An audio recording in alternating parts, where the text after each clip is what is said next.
ಕನ್ನಡ ಚಿತ್ರರಂಗದ ಖ್ಯಾತ ನಿರ್ಮಾಪಕ ಸೌಂದರ್ಯ ಜಗದೀಶ್ ಅವರು ನಿಧನರಾಗಿದ್ದಾರೆ. ಮನೆಯಲ್ಲಿ ಆತ್ಮಹತ್ಯೆ ಮಾಡಿಕೊಂಡು ಅವರು ಕೊನೆಯುಸಿರು ಎಳೆದಿದ್ದಾರೆ ಎಂದು ಹೇಳಲಾಗಿದೆ. ಖಾಸಗಿ ಆಸ್ಪತ್ರೆಗೆ ಅವರನ್ನು ದಾಖಲಿಸಲಾಯಿತು. ಆದರೂ ಪ್ರಯೋಜನ ಆಗಲಿಲ್ಲ. ಅಪ್ಪು ಪಪ್ಪು, ಸ್ನೇಹಿತರು ಮುಂತಾದ ಸಿನಿಮಾಗಳನ್ನು ಅವರು ನಿರ್ಮಾಣ ಮಾಡಿದ್ದರು. ಬೆಂಗಳೂರಿನಲ್ಲಿ ಝೆಡ್ಲಾಕ್ ಪಬ್ ಹೊಂದಿದ್ದ ಜಗದೀಶ್ ಅವರು ಬಿಲ್ಡರ್ ಕೂಡ ಆಗಿದ್ದರು.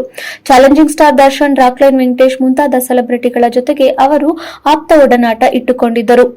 ಅನೇಕ ವಿವಾದಗಳ ಕಾರಣದಿಂದಲೂ ಸೌಂದರ್ಯ ಜಗದೀಶ್ ಅವರು ಆಗಾಗ ಸುದ್ದಿಯಾಗಿದ್ದರು. ನೆರೆಹೊರೆಯವರ ಜೊತೆಗೆ ಅವರ ಕುಟುಂಬದವರು ಗಲಾಟೆ ಮಾಡಿಕೊಂಡಿದ್ದು ಕೂಡ ಭಾರಿ ವಿವಾದ ಸೃಷ್ಟಿಸಿತ್ತು.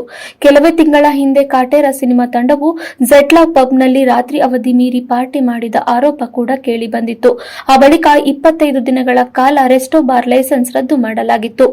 ಮೂಲಗಳ ಪ್ರಕಾರ ಕೆಲವೇ ದಿನಗಳ ಹಿಂದೆ ಬ್ಯಾಂಕ್ನವರು ಸೌಂದರ್ಯ ಜಗದೀಶ್ ಅವರ ಮನೆಯನ್ನು ಸೀಸ್ ಮಾಡಿದ್ದರು ಎನ್ನಲಾಗಿದೆ. ಒಟ್ನಲ್ಲಿ ಯಾವ ಕಾರಣಕ್ಕೆ ಸೌಂದರ್ಯ ಜಗದೀಶ್ ಆತ್ಮಹತ್ಯೆ ಮಾಡಿಕೊಂಡಿದ್ದಾರೆ ಎಂಬುದು ಇನ್ನಷ್ಟೇ ಗೊತ್ತಾಗಬೇಕಿದೆ.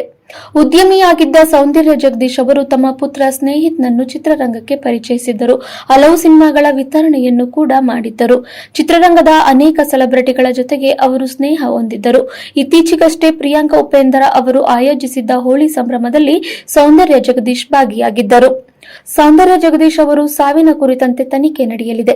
ಈ ಬಳಿಕ ಅವರ ನಿಧನಕ್ಕೆ ಸ್ಪಷ್ಟ ಕಾರಣ ಏನೆಂಬುದು ಗೊತ್ತಾಗಲಿದೆ. ಅವರ ಅಗಲಿಕೆಗೆ ಅನೇಕ ಸೆಲೆಬ್ರಿಟಿಗಳು ಕಂಬನಿ ಮಿಡಿಯುತ್ತಿದ್ದಾರೆ.